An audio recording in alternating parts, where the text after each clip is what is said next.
স্বাগত। আপনারা দেখছেন চ্যানেল 24 এর বিশেষ আয়োজন নিউজ এক্সপ্রেস এবং দিনের ঘটে যাওয়া আলোচিত ঘটনা নিয়ে আপনাদের সাথে আছি আমি ইশরাত জাহান।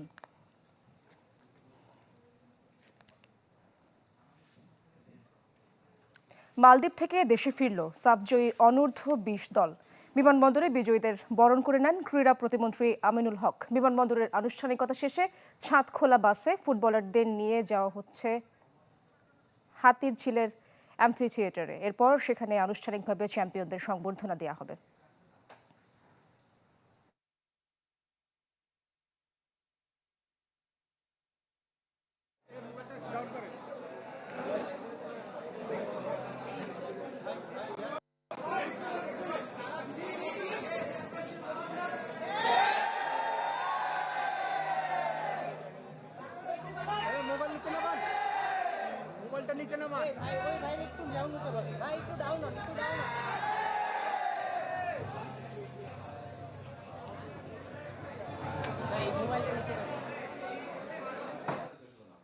দেশ জুড়ে জ্বালানি তেলের সংকট ক্রমেই তীব্র হচ্ছে। রাজধানী থেকে জেলা সবখানেই ভোগান্তিতে সাধারণ মানুষ। কোথাও দীর্ঘ লাইন, কোথাও আবার পাম্প বন্ধ। সচেতন নাগরিকরা বলছেন, অবৈধ মজুদ ও প্রয়োজনের তুলনায় অনেকেই অতিরিক্ত তেল নেয়ার কারণে বাড়ছে সংকট। চৈত্রের গরমে এক জায়গায় ঘন্টার পর ঘন্টা দাঁড়িয়ে থাকা, এরপরও নিশ্চিত নয় তেল মিলবে কিনা। এই অবস্থা চলেছে পুরো মার্চ মাস। এপ্রিলও এ থেকে মুক্তি নেই। রাজধানীর আসাদ গেটে এই ফিলিং স্টেশনে দেখা যায় গ্রাহকদের লাইন পৌঁছেছে বিজয় সরণি পর্যন্ত। অন্যান্য পাম্পগুলোতেও কম বেশি এমন চিত্র। এটা ডেফিনেটলি অস্বস্তিকর গরমের মধ্যে, বাট তারপরও জীবিকার তাগিদে উপায় নেই। আমি সকাল 8টা থেকে লাইন ধরেছি, এখন অলমোস্ট 3 আওয়ার হয়ে গেছে। 3 ঘন্টা পরে আমি এই পর্যন্ত আসতে পারছি আর কি। দীর্ঘ অপেক্ষার পরও চাহিদা মতো তেল না পাওয়ার অভিযোগ যেমন আছে গ্রাহকদের, তেমনি উদ্বেগের জায়গা থেকে কেউ কেউ প্রয়োজনের চেয়ে বেশি তেলও নিচ্ছেন। আমি মনে করি সংকট নাই, কৃত্রিম করা হচ্ছে। কারণ হচ্ছে কি, এখন টেন্ডেন্সি সবাই ট্যাঙ্কি ফুল করে নেওয়ার জন্য, অন্য সময় ফুল করতো না। ট্যাঙ্কিতে ফুল করার পরও আয়সা আবার খালি করে আবার ভরে। এটা আরেকজনের কষ্ট, মানে আরেকজন নিতে পারতেছে না। রাজধানীর বাইরেও সারা দেশে ভোগান্তির চিত্র একই। কোথাও দিনের বেশিরভাগ সময় বন্ধ রাখা হচ্ছে ফিলিং স্টেশন, আর যেসব পাম্প খোলা আছে সেখানেও মিলছে না চাহিদা মতো তেল। আমাদের বাংলাদেশি লোকজন আতঙ্কের সৃষ্টি, যেমন একই মোটরসাইকেল গেলে তারা বাসায় তেল নিয়ে রিজার্ভ করে বোতল ভরে রাখিয়ে আবার এই তেল নিতে হয়। আর একটা প্রবণতা আছে বেশি তেল নেওয়ার, সেটাও আমরা উদ্বুদ্ধ করছি লোকজনকে। এদিকে 34,000 টন ডিজেল নিয়ে চট্টগ্রাম বন্দরের বহির্নোঙরে পৌঁছেছে চীনের পতাকাবাহী একটি জাহাজ। মালয়েশিয়া থেকে জাহাজটি বন্দরের জলসীমায় পৌঁছে। জ্বালানি খালাসের জন্য রোববার জাহাজটি পতেঙ্গার জেটিতে ভিড়বে। এর আগে শুক্রবারও জ্বালানিবাহী 3টি জাহাজ চট্টগ্রামে পৌঁছায়। অন্যদিকে মিয়ানমারে পাচারের সময় বিপুল পরিমাণ ডিজেল সহ 12 জনকে আটক করেছে কোস্টগার্ড। চট্টগ্রামের পতেঙ্গায় গোপন সংবাদের ভিত্তিতে শনিবার অভিযান চালায় কোস্টগার্ড। একটি বোটে তল্লাশি চালিয়ে জব্দ করা হয় 6,000 লিটার ডিজেল, 6টি গ্যাস ভর্তি সিলিন্ডার ও নগদ টাকা। আশরাফুল আলম আকাশ, চ্যানেল 24, ঢাকা।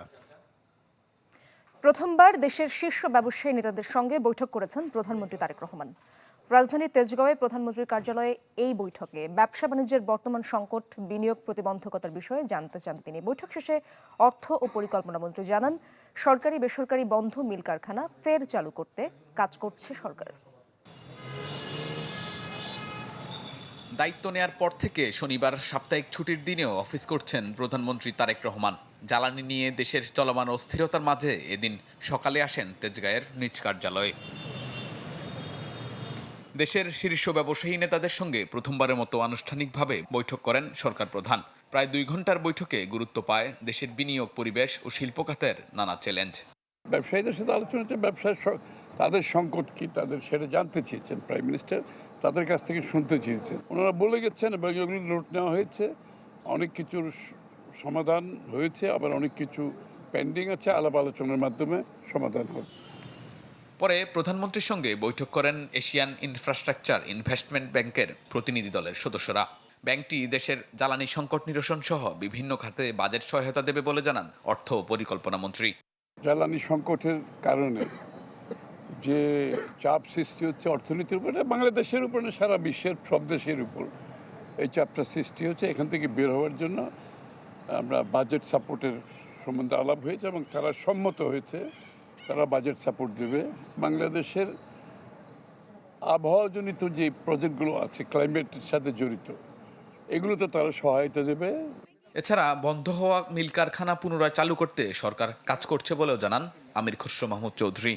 নতুন প্রজেক্টের বাইরেও যেগুলো পুরনো প্রজেক্ট বন্ধ হয়ে আছে এগুলো চালু করার জন্য আলোচনা হয়েছে। শাহনেওয়াজ বাবলু, চ্যানেল 24, ঢাকা। দর্শক, এই মুহূর্তে সাবজয়ী দল ছাদখোলা বাসে উঠেছেন এবং সেই খবরগুলো রাখছেন আমার সহকর্মী ফয়জুল ইসলাম। সেখানকার খবর জানবো। আমরা আসলে এই মুহূর্তে আছি যে বাসটাতে ফুটবলাররা সাফ অনূর্ধ্ব 20 চ্যাম্পিয়ন ফুটবলাররা উঠেছেন ছাদখোলা বাস, সেই বাসের সাথে আমরা রয়েছি। বাসটি এই মুহূর্তে হযরত শাহজালাল বিমানবন্দর এলাকা থেকে রওনা হলো মাত্র এবং এখন হাতিরঝিল গন্তব্য। সেই বাসে উঠেছেন তারাও বেশ উৎফুল্ল এবং আশপাশে বিমানবন্দরের এখানে যারা দর্শনার্থী ছিলেন এবং বেশ দর্শককেও দেখেছি তারা শুধু এখানে তাদেরকে বরণ করে নেওয়ার জন্য, সংবর্ধনার জন্য তারা কিন্তু এখানে এসেছিলেন।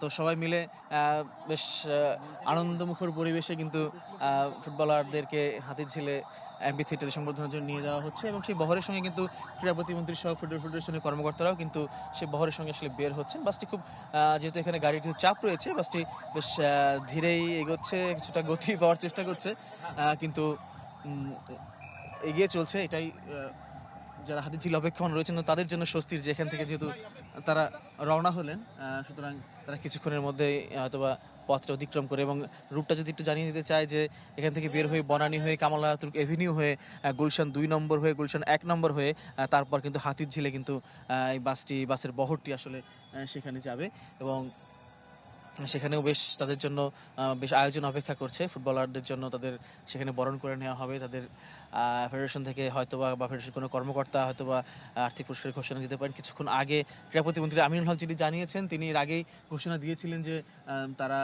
তিনি তার মন্ত্রণালয়ের পক্ষ থেকে ফুটবলারদেরকে আর্থিক পুরস্কার দেওয়া হবে। অঙ্কটা কি জানতে চেয়েছিলাম আমরা, তো সেক্ষেত্রে ক্রীড়া প্রতিমন্ত্রী জানিয়েছেন 6 তারিখ, আগামী 6 তারিখ জাতীয় ক্রীড়া পরিষদের একটি অনুষ্ঠানের আয়োজন করা হবে এবং সেখানেই তাদের জন্য অনুষ্ঠানের পুরস্কারের অঙ্কটা ঘোষণা করা হবে। দর্শক, আমরা রয়েছি এখন। সহকর্মী ফয়জুল ইসলাম যুক্ত ছিলেন সাবজয়ী ফুটবলারদের যাত্রার সঙ্গে, তিনি রয়েছেন। অন্য প্রসঙ্গ, মধ্যপ্রাচ্য সংঘাত পরিস্থিতিতে কাতার সহ কয়েকটি দেশের সাথে জ্বালানি চুক্তি বাতিলের কথা ভাবছে জ্বালানি ও খনিজ সম্পদ মন্ত্রণালয়। এর মধ্যে কাজাখস্তান সহ 3 দেশ থেকে জ্বালানি সংগ্রহের প্রক্রিয়া শুরু করেছে সরকার। আর জ্বালানির চাহিদার সাথে সরবরাহের ঘাটতি কাটাতে বিকল্প উৎস খোঁজার পরামর্শ বিশেষজ্ঞদের।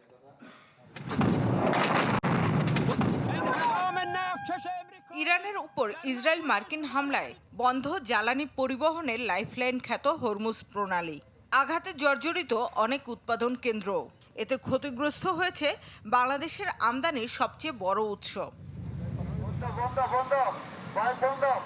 এর মধ্যে কাতারের সাথে বাংলাদেশের চুক্তি ছিল সবচেয়ে বেশি।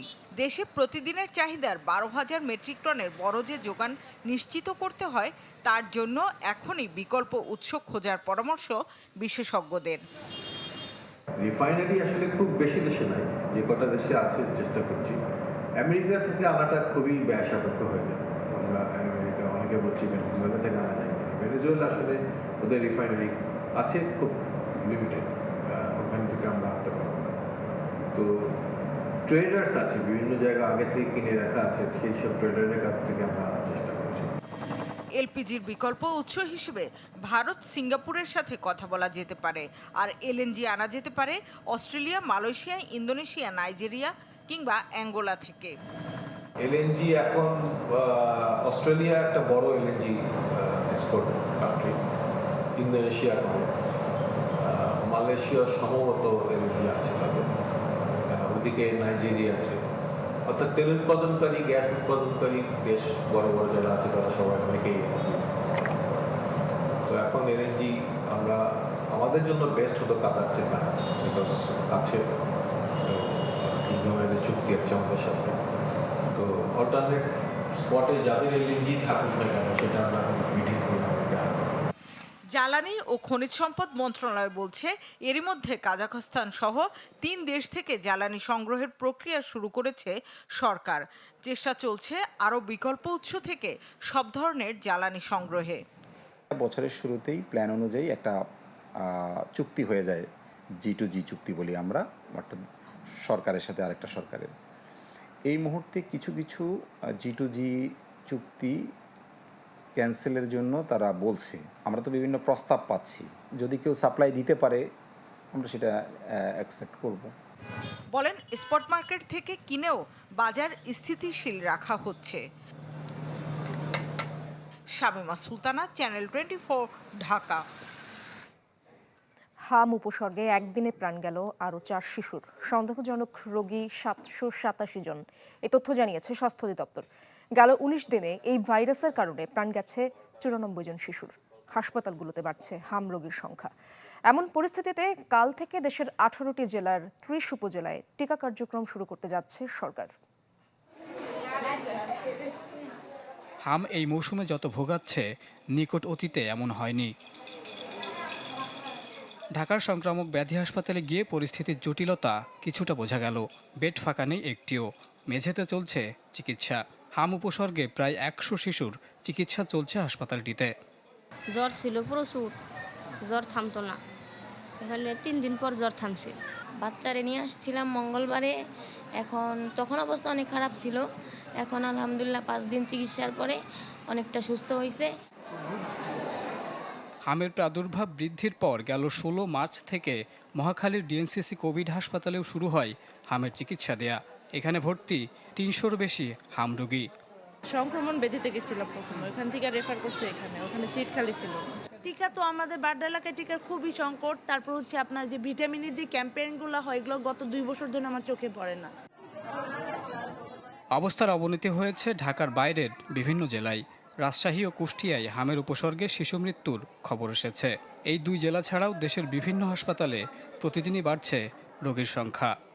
চিকিৎসা আল্লাহর রহমতে ভালোই দিচ্ছে, কিন্তু অতিরিক্ত রোগীর চাপের কারণে চিকিৎসা একটু সমস্যা হচ্ছে। এক বেডে 2 জন করে বাচ্চা দিই, তাহলে আমাদের মনে করে এখানে আর আমার বাচ্চা তো অসুবিধা হইতেছে।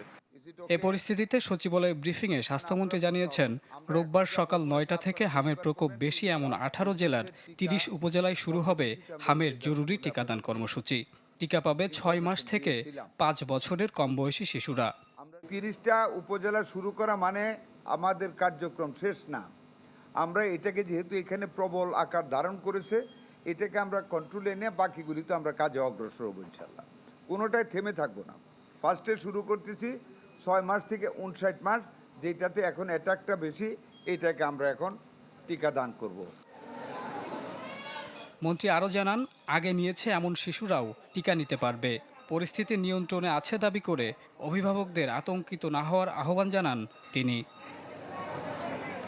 মোহাম্মদ শফিক, চ্যানেল 24, ঢাকা। ঢাকার কেরানীগঞ্জের কদমতলীতে গ্যাসলাইট কারখানায় আগুনে 5 জনের মরদেহ উদ্ধার করা হয়েছে। সবাই কারখানাটির কর্মচারী। ফায়ার সার্ভিস জানায়, কারখানাটিতে ঝুঁকি প্রতিরোধের ব্যবস্থা ছিল না। প্রতিদিনের মতো কেরানীগঞ্জের কদমতলী এলাকায় গ্যাস লাইটার কারখানায় এসেছিলেন কর্মীরা। সবকিছু ঠিকঠাকই চলছিল, কিন্তু দুপুর 1টা নাগাদ হঠাৎ আগুন। গ্যাস লাইটারের কারখানা হওয়ায় আগুন ছড়াতে সময় নেয়নি মোটেও। শুরুতে ফায়ার সার্ভিসের 3টি ইউনিটের সাথে পরে যোগ হয় আরও 4টি। প্রায় 1.5 ঘন্টা পর নিয়ন্ত্রণে আনা হয় আগুন। এরপর শুরু হয় উদ্ধার অভিযান। একে একে বের করা হয় 5 শ্রমিকের মরদেহ। কান্নায় ভেঙে পড়েন স্বজনরা। আমার আম্মু প্রথম এই জায়গায় নতুন কাজে লাগছে, আজকে প্রথম জয়েন করছে কাজে। এখনো খোঁজ পাইতেছি না আমার আম্মুর। একটা তো বেরিতেই পারে না, মানে চীনের চাপে চুড়ে ভাইরা গেছে, অ্যাঙ্গেলে পড়ে আছে না, ভাইতে পারে না, একটা উপর একটা হয়ে রয়েছে। স্থানীয়দের অভিযোগ, বৈধ কাগজপত্র ছাড়াই ম্যানেজ করে চলছিল কারখানাটি। উপজেলা প্রশাসনও জানাচ্ছে এই কথা। আর ফায়ার সার্ভিস প্রতিষ্ঠানটিতে পর্যাপ্ত অগ্নি নির্বাপন ব্যবস্থা পায়নি। যখন ডিউটি শেষ হইতো তখন তালাগুলো দিত। এর আগে সবাইকে তালা মারি রাখতো। আগুন লাগছে পরে দেখি সামনের গেটটা আটকানো হয়েছে, তালা মারা আছে, সেদিন আমরা পিছন দিয়ে দেওয়াল টপকে পরে বাইরে গেছি আমরা। রানীগঞ্জে তো ব্যাঙের ছাতার মতো যখন তখন যেখানে সেখানে খুলছে, তো সেটাই বড় প্রবলেম হয়ে দাঁড়াইছে আর কি। এটা আমরা জানি যে বন্ধই ছিল, তো এটা তো দেখছেন ভিতরে কাজ দেখেও বোঝা গেছে যে রিসেন্টলি তারা ওপেন করেছেন এবং আপনার ভিতরে কাজও করছিলেন। একটা প্রতিষ্ঠান যখন করে তখন সেফটি ব্যবস্থা, সিকিউরিটি ব্যবস্থা সবই থাকা উচিত। অবশ্যই আমি মনে করব এটা মালিক পক্ষের গাফিলতি আছে। অবশ্যই যতটুকু জানি এই প্রতিষ্ঠানে আমরা নোটিশ দিয়েছি এবং তাদেরকে বারবার পরামর্শ দেওয়া হয়েছে যে অগ্নি নির্বাপন ব্যবস্থা যেটা নিয়ম অনুযায়ী ফায়ার সেফটি প্ল্যান সহ অগ্নি নির্বাপনের পূর্ণাঙ্গ ব্যবস্থা রাখার জন্য। নিহতদের পরিবারকে সরকারের পক্ষ থেকে তাৎক্ষণিকভাবে নগদ অর্থ সহায়তা দেয়া হয়। এদিকে দুর্ঘটনাস্থলে গিয়ে ঢাকা জেলা বিএনপির সাধারণ সম্পাদক কারখানা মালিকের বিচার দাবি করেন। এই কারখানার যিনি মালিক আছেন তাকে আইনের আওতায় নিয়ে আসতে হবে এবং এই কারখানার জন্য যিনি ভূমি ভাড়া দিয়েছেন তাকে আইনের আওতায় নিয়ে আসতে হবে। এই আগুনে একজন নারী ও 2 পুরুষ সহ 3 জনকে উদ্ধার করে হাসপাতালে পাঠানো হয়। মুহাজির হক, চ্যানেল 24, ঢাকা। নতুন সরকারের আমলে প্রথমবার রাজপথে নামল বিরোধী দল। গণভোটের রায় বাস্তবায়নের দাবিতে রাজধানীর জাতীয় বায়তুল মোকাররমের উত্তর গেটে বিক্ষোভ সমাবেশ করেছেন তারা। বলেন, অধ্যাদেশ বাতিল করতে গেলে ক্ষমতার মসনদে টিকতে পারবে না বিএনপি। বিক্ষোভ পরবর্তী মিছিলও করেন জামায়াত নেতৃত্বাধীন 11 দলীয় জোটের নেতাকর্মীরা। বিএনপি সরকার গঠনের পর গণভোটের রায় বাস্তবায়নের দাবিতে প্রথমবারের মতো রাজপথে বিরোধী দল।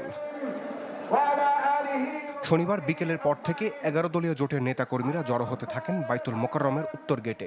বিক্ষোভ সমাবেশে নেতাদের বক্তব্যে উঠে আসে গণভোট ইস্যুতে বিরোধী দলের অবস্থান। তারা বলেন, দেশ পরিচালনার জন্য 72 নয়, জনগণের সংবিধানের বিকল্প নেই। অভিযোগ, সুবিধাবাদী রাজনীতির মাধ্যমে পুরনো ফ্যাসিবাদী কাঠামোতে ফিরছে বিএনপি। একই দিনে এক ভোট যদি হালাল হয় তাহলে আরেকটা হারাম হতে পারে না। বিচারক নিয়োগ প্রক্রিয়া, সংবিধান বাদ, অধ্যাদেশ বাদ করা হচ্ছে, এগুলোর মাধ্যমে একটা একটা করে ফ্যাসিজমের বীজ বপন করা হচ্ছে। এগুলো অঙ্কুরেই আমরা তুলে ফেলব। সরকার যদি সংস্কার করে, জনস্বার্থে কাজ করে, সহযোগিতা দেব।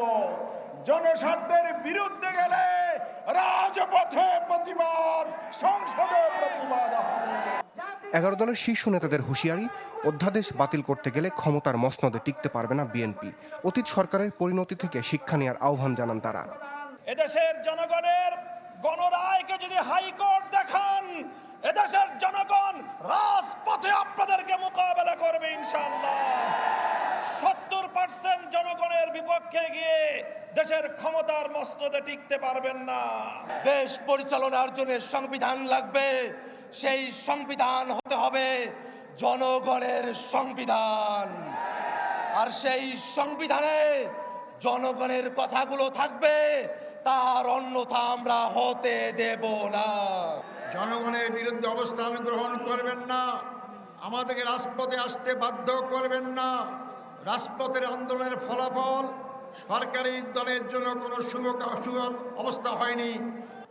ঘোষণা দেন সরকার জনস্বার্থ বিরোধী প্রতিটি কর্মকাণ্ডের প্রতিবাদ অব্যাহত রাখার। পরে বাইতুল মোকাররম থেকে নাইটাঙ্গেল মোড় পর্যন্ত বিক্ষোভ মিছিল করেন 11 দলের নেতাকর্মীরা। রমিস হুসাইন, চ্যানেল 24, ঢাকা। জুলাই সনদ ও সংস্কার নিয়ে মিথ্যাচার করা হচ্ছে বলে অভিযোগ করেছেন স্থানীয় সরকার মন্ত্রী মির্জা ফখরুল ইসলাম আলমগীর। হবিগঞ্জে ঐতিহাসিক তেলিয়াপাড়া দিবসের আলোচনা সভায় তিনি বলেন, বিএনপি রাষ্ট্র সংস্কারের পক্ষে কাজ করছে। 2016 সালে খালেদা জিয়া রাষ্ট্র ব্যবস্থা পরিবর্তনে ভিশন 2030 প্রস্তাব করেন। কিছু সংখ্যক রাজনৈতিক দল তারা জনগণকে বিভ্রান্ত করতে চায়, তারা জনগণকে বলতে চায় যে বর্তমান বিএনপি তারা জুলাই যুদ্ধকে স্বীকার করে না। এইরকম তাহা মিথ্যা কথা, মিথ্যা প্রচারণা বন্ধুগণ কোনো মতেই স্বীকার করে নেওয়া যাবে না। নির্বাচনে জয়ের পর বিএনপি বদলে গেছে, ভুলে গেছে আগের ওয়াদা। মিরপুরে ঈদ পুনর্মিলনী ও গণসংবর্ধনায় এই মন্তব্য করেন বিরোধী দলীয় নেতা ও জামায়াত আমির ডক্টর শফিকুর রহমান। অভিযোগ করেন, বিএনপির 31 দফার প্রথম দফাই ছিল সংস্কার, কিন্তু তারা নিজেদের অঙ্গীকারের বিরুদ্ধেই অবস্থান নিয়েছে। ভোটের রেজাল্ট হওয়ার পরে তারা বদলে গেছেন।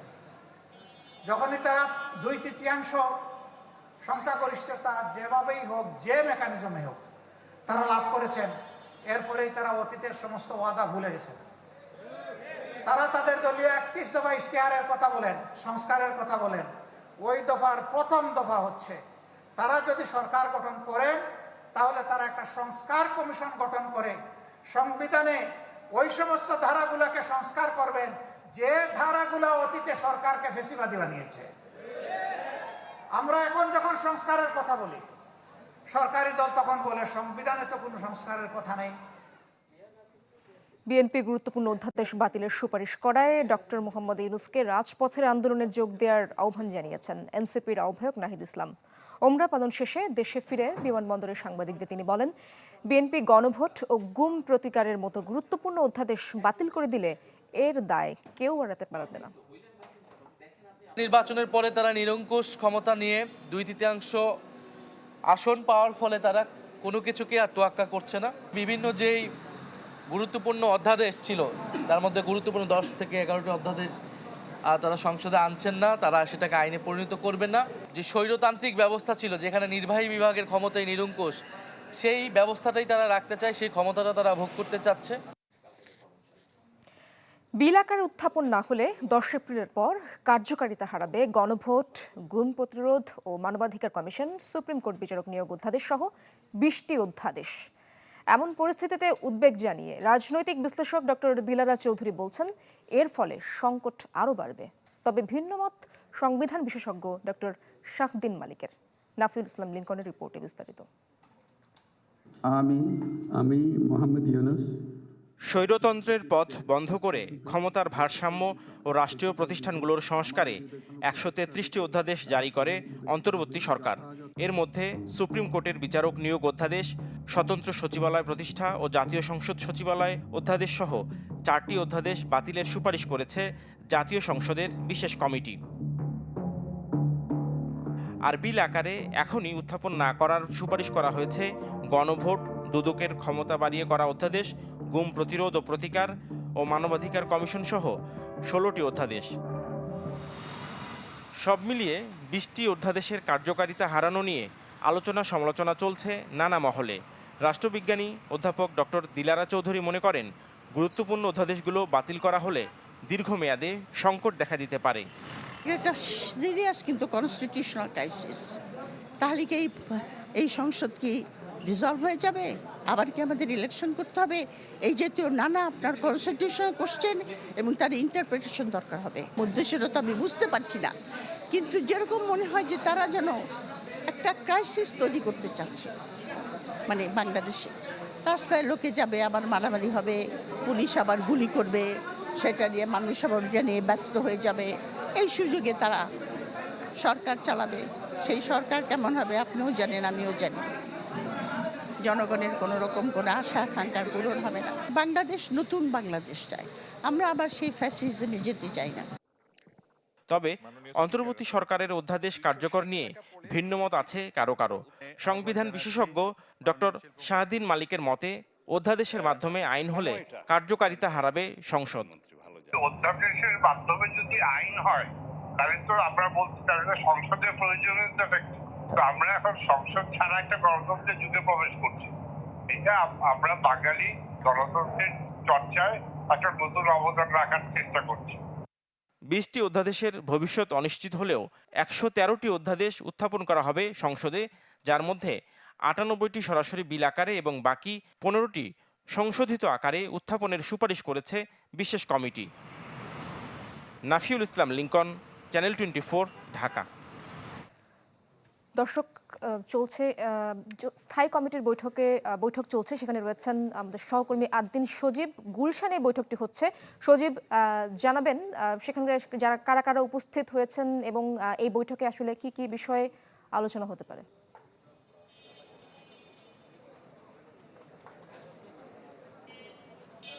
আপনি জানেন যে সন্ধ্যা 7:30 নাগাদ প্রধানমন্ত্রী তারেক রহমান, দলের চেয়ারম্যান, তিনি এসে উপস্থিত হয়েছেন এবং এরপরে আমরা দেখেছি বিএনপি মহাসচিব মির্জা ফখরুল ইসলাম আলমগীর সহ সালাউদ্দিন আহমেদ, ডক্টর মঈন খান, আমির খসরু মোহাম্মদ চৌধুরী ছাড়াও স্থায়ী কমিটির আরও বেশ কিছু বেশ কয়েকজন সদস্য এখানে এসে উপস্থিত হয়েছে এবং বৈঠক 8:30টার পরে এখানে শুরু হচ্ছে। আজকের আলোচনায় যদিও পরিষ্কার করে আগে থেকে এই এজেন্ডাগুলো পরিষ্কার করে জানানো হয় না, তারপরেও যে বিষয়গুলো গুরুত্ব পাওয়ার কথা রয়েছে আমরা বিভিন্ন সূত্রে জানতে পেরেছি। আপনি জানেন যে এখন একটা বৈশ্বিক সংকট চলছে, জ্বালানির যে সংকট, সেই বিষয়টি আলোচনার গুরুত্ব পাবে। এছাড়াও হামের প্রাদুর্ভাব রয়েছে সেটি, এবং এর বাইরে গিয়ে সংবিধান সংস্কার যে পরিষদ রয়েছে সেটি গঠন এবং জুলাই জাতীয় সনদের বিষয়টিও গুরুত্ব পাচ্ছে বলে আমরা ধারণা করতে পারছি। এবং আমরা যতটুকু জেনেছি যে এর আগে প্রধানমন্ত্রী তারেক রহমানের সঙ্গে 14 জেলা পরিষদের যারা প্রশাসক নবনিযুক্ত প্রশাসক ছিলেন তাদের সঙ্গে বৈঠক করেছেন এবং তাদেরকে বিভিন্ন অঞ্চলে স্ব অঞ্চলে উন্নয়নমূলক কর্মকাণ্ড এবং স্বচ্ছতার সঙ্গে সেগুলোকে এগিয়ে নেওয়ার জন্য এবং দ্রুত গতিতে করার জন্য সেই তাগাদা তারেক রহমানের পক্ষ থেকে দেয়া হয়েছে বলেই, এবং সেজন্যই মূলত এই বৈঠক ছিল বলে আমরা জানতে পেরেছি।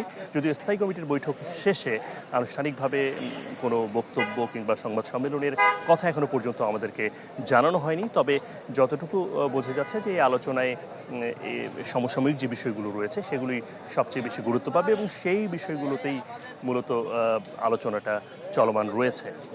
আপনি জানেন যে তারেক রহমান সরকার গঠনের পরে বিএনপির সরকার গঠনের পরে এটি স্থায়ী কমিটির বৈঠক, প্রায় 3 মাস পরে এই স্থায়ী কমিটির এই বৈঠকটি এখানে অনুষ্ঠিত হচ্ছে এবং এই আলোচনার পরেই নিশ্চয়ই সরকার গঠনের পরে কি কি সিদ্ধান্ত আসলো এবং সেসব বিষয় নিয়ে আমরা বিস্তারিত তথ্য জানতে পারলে আপনাকে জানাতে পারবো। অনেক ধন্যবাদ আপনাকে সজীব। সহকর্মী আদ্দিন সজীব যুক্ত হয়েছিলেন গুলশান থেকে, বিএনপির স্থায়ী কমিটির বৈঠকের খবরগুলো জানাচ্ছিলেন। ফুটবল খেলার মাইকিং করা নিয়ে ফরিদপুরের ভাঙ্গায় দফায় দফায় সংঘর্ষ হয়েছে। 4 গ্রামবাসীর সংঘর্ষে আহত হয়েছে অর্ধশত। এখন পরিস্থিতি স্বাভাবিক থাকলেও থমথমে পুরো এলাকা। হঠাৎ করে থমকে যায় বাজারের স্বাভাবিক কার্যক্রম, বাড়তে থাকে মানুষের ভিড়, সবার হাতে দেশীয় অস্ত্র। সময় গড়াতেই বৃষ্টির মতো পড়তে থাকে ইটপাটকেল। শনিবার সকালটা এভাবে শুরু হয় ফরিদপুর ভাঙ্গা উপজেলার মনসুরাবাদ বাজারের মানুষের। জানা যায় বৃহস্পতিবার ফুটবল খেলার মাইকিং করার সময় খাপুরা, সিঙ্গার ডাক ও মাঝির কান্দার কয়েকজন মনসুরাবাদ গ্রামের কিশোর রাহাতকে মারধর করে। এর জেরে শুক্রবার মনসুরাবাদ বাজারে সংঘর্ষ হয়। শনিবারও সংঘর্ষে জড়ায় মনসুরাবাদ গ্রামবাসীর সাথে বাকি 3 গ্রামের মানুষ। দেশীয় অস্ত্র, ঢাল সুরকি নিয়ে চলে দফায় দফায় সংঘর্ষ। ভাঙচুর ও লুটপাট করা হয় একাধিক দোকানে। খবর পেয়ে পুলিশ ঘটনাস্থলে গেলে পরিস্থিতি নিয়ন্ত্রণে বেগ পেতে হয়। পরে অতিরিক্ত আইনশৃঙ্খলা বাহিনী গিয়ে পরিবেশ শান্ত করে। কিশোর গ্যাংয়ের সংঘবদ্ধ আক্রমণ, মানে এত বেশি আক্রমণ ছিল যে ওই মায়েরগুলো বর্ণনাতীত। তো আমরা বিচারের আশায় রয়ে গেছিলাম, কিন্তু তারা মনে করেন যে আবার দেখি লাঠিসোঁটা নিয়ে দেশি অস্ত্র নিয়ে আবার চলে আসছে। প্রায় 50-60 জনের মতো ইনজুরি আছে, আমিও নিজেও ইনজুরি। এই ময়মুরবির কথা যারা ইয়ং ছেলেপেলে তারা শুনেনি, তাদেরকে বায়োলেট করেই তারা আসলে এই নিজেদের মধ্যে এই সংঘর্ষের সূত্রপাত করেছে। 5 ঘন্টার সংঘর্ষে আহতদের স্থানীয় বিভিন্ন হাসপাতালে চিকিৎসা দেওয়া হয়েছে। Desk report, channel 24।